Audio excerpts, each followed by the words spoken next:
வணக்கம் நண்பர்களே, நம்ம பார்க்க போகிறது டியர் லாட்ரியோட 1 மணி கெஸிங் பார்க்க போகிறோம்.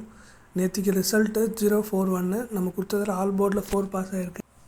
அதுக்கப்புறம் ஏபிசி போர்டில் 41, அதாவது பிசி பாஸ் ஆகிருக்கு டேரெக்டாக. ஸோ நமக்கு கிட்டத்தட்ட 3 நம்பர் வின்னிங் ஆன மாதிரி தான். நேற்றுக்கு 3 நம்பருமே கிட்டத்தட்ட எடுத்துட்டோம். ஓகே, நாளைக்கான கெஸிங் பார்க்கலாம். நாளைக்கான கெஸிங்கில் ஆல் போர்டு நமக்கு 6, அதுக்கப்புறம் 7 கிடச்சிருக்கு.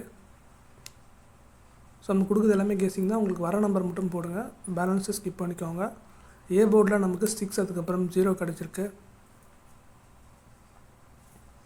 அதுக்கப்புறம் பி போர்டில் நமக்கு 4, அதுக்கப்புறம் 7 கிடச்சிருக்கு. ஸோ இப்போ ரீசெண்டாக பார்த்தீங்கன்னா நமக்கு நம்ம அடுத்தது நம்ம கெஸ்ஸிங் எடுக்கிறது வந்து ஸ்ட்ரைட்டாக போர்டில் இறக்கிடுறான்.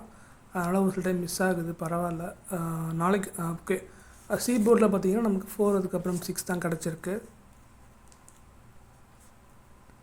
ஸோ சிங்கிள் போர்டு பார்த்துட்டோம். அதுக்கப்புறம் டபுள் போர்டில் பார்த்தீங்கன்னா 2552 7997 5665 இந்த 6 நம்பர் தான் நமக்கு ஏபிபிசிஎஸ்சியில் கிடச்சிருக்க நம்பர்ஸு.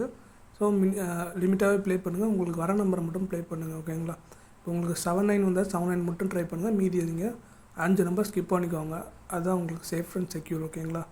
அதுக்கப்புறம் ஏபிசி போர்டு பாக்ஸு இதில் பார்த்தீங்கன்னா நமக்கு 269 583 372. ஸோ இந்த 3 நம்பர் தான் நமக்கு நம்பர்ஸ் கிடச்சிருக்கு. ஸோ லிமிட்டாக ப்ளே பண்ணுங்கள், சேஃபாக இருங்க. தேங்க்ஸ் ஃபார் வாட்சிங். தேங்க்யூ.